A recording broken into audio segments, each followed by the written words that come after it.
Hi, this is Jim Cranston from 7 Every Minute and 7everyminute.com, the podcast, a website about reimagining your life. Thanks for joining me today to talk about, well, perspective. So let's get started. If you like what you hear today, please leave a like, subscribe, tell your friends, send me a message. Thanks for joining me tonight to talk about one of my favorite topics, perspective. We talk about perspective a lot, along with this close friend, reaction. They're kind of sort of like two sides of a coin in many ways. If you manage your reactions to a challenging situation, you'll be more likely to have a more positive perspective overall. That's the one side of it. The other side is if you try and keep a positive perspective, you'll usually be less likely to have negative reactions to the most, common everyday annoyances that come around us. But perspective can also play a big part in how we view ourselves or our luck or our lives in general. So maybe it would be better to said that we're talking about self perspective. This is different than our self opinion, but like most emotions, it's kind of related. As an example, I read a story about a couple retiring in New York State, where I live in New York, a very expensive state, and they're only spending about $28,000 a year to live total. That's just over $2,000 a month. Incredibly low figure. So my first reaction might be, that's incredible. How lucky for them. What's the trick? Or something along those lines.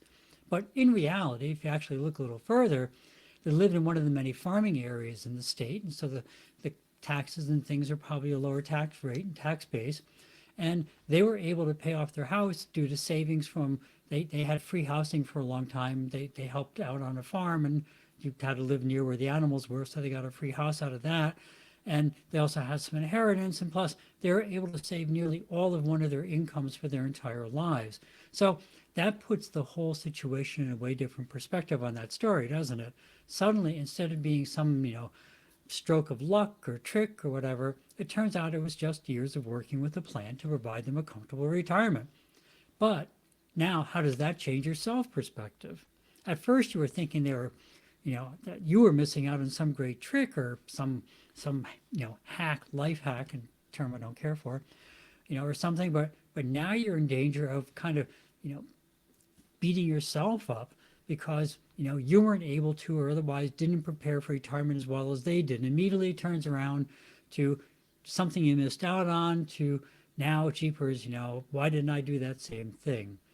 But remember, self perspective affects self esteem. So don't go overboard on the beating yourself up because a healthy self perspective is able to acknowledge that mistakes were made on our journey and everybody's journey through life. But, well, giving yourself grace for those things, you also have to remember all the good things that you did. Perhaps things that, the example couple in the story, they didn't do because of their life decisions.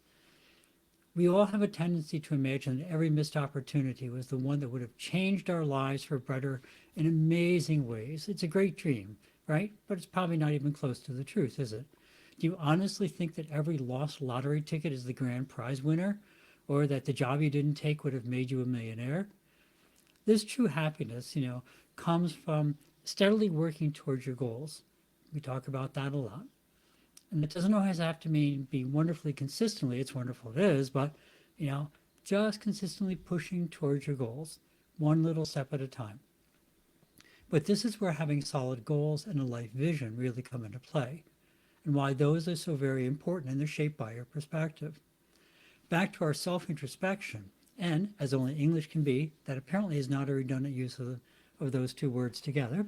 I would have thought it was, but I checked, and all the grammar places said, no, that's fine. I thought it was interesting. But anyway, but when we look at ourselves, we again have to remember to keep perspective and realize that every decision that we made was driven by trying to reach the goals that seemed important to us at that moment. So if they were bad decisions, then perhaps the goals were not the best goals. It's been said that you don't improve your life by asking for the best answers. You improve your life by asking the best questions. Asking the best questions is really the best way to support living towards your most important goals. The first question should be, does this bring me closer to my vision? Followed immediately by, is this consistent with my life goals? By now, I hope it's obvious that maintaining a positive perspective is one of the best things you can do for your own happiness and your resiliency. Starting off positive, worst case even neutral, in most situations helps us to avoid a lot of negative spirals that can happen in our lives. And don't forget to stay aware that many people around you have very often very different and often very negative perspectives on everything. One of the widespread attitudes these days, of course, is inclusivity, right? Want to make sure everybody feels included. And the prevailing feeling is that nothing should be said or done that could possibly leave someone felt out. But this is really kind of a false situation. Each one of us is wonderfully unique and different. And as we talked about before, it's what makes us who we are. So almost by definition, there is essentially nothing that can be totally inclusive.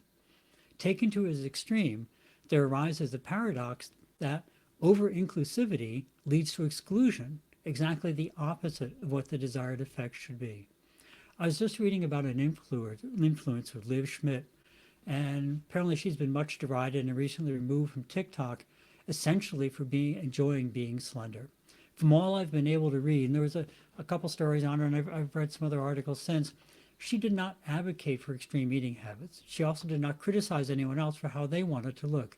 She just said that she is happier when she is smaller, so more slender, and gave eating tips, used all the different food groups, and just talked about how she was able to keep weight off while working a less active job. Now, this really struck a chord with me because I've tolerated skinny comments my entire life.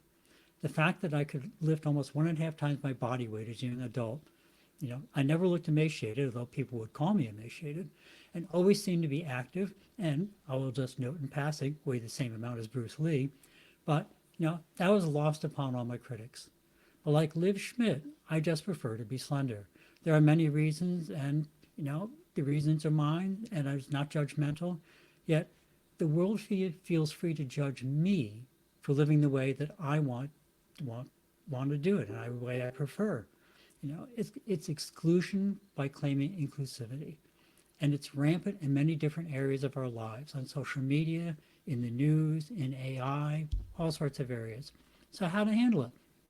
You should have known by perspective. In Liv's case, she's moved to other social media platforms, which is a shame, really, because she was a moderate voice of just being naturally fit, not obsessive, just living the way you want. But she wasn't interested in dominating her life view with a false narrative and moved away from this warped perspective about how she chose to live her life.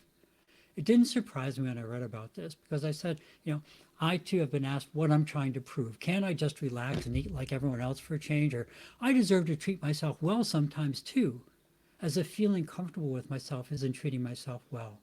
And much more, including the requisite threats from bullies, which taught me a lot and has served me very well through my life.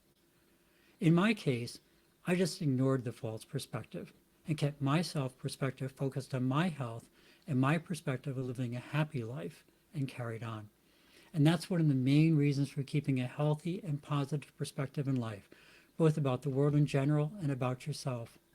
Society has trouble, as we talked about this many times. Society has trouble when people live differently than normal, but seem to succeed.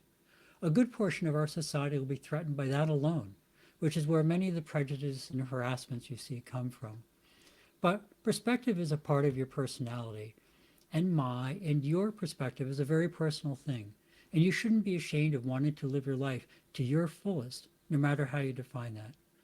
So, live your life with confidence. I encourage you, keep your positive perspective, keep your positive outlook on life, and keep your desire to be the best possible person that you can be in whatever way matters to you.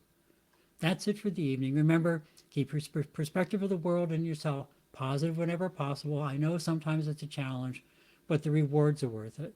Your positive perspective will help you moderate your reactions to life's unexpected events and will also help you when you're trying to make positive changes in your life. Never give up on yourself. Stay true to your vision and your goals.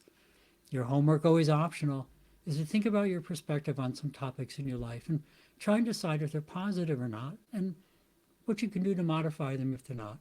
Extra points if you think about how other people have reacted to your perspectives and if they tried to dissuade you from your viewpoint. And how did those challenges make you feel? Did it make you doubt yourself? Or did it help you to realize that your perspectives are a part of your personality and it's fine to be comfortable with yourself? As always, please remember the many wars that are going on, ukr7.com, links to places where you can donate to support the people of Ukraine.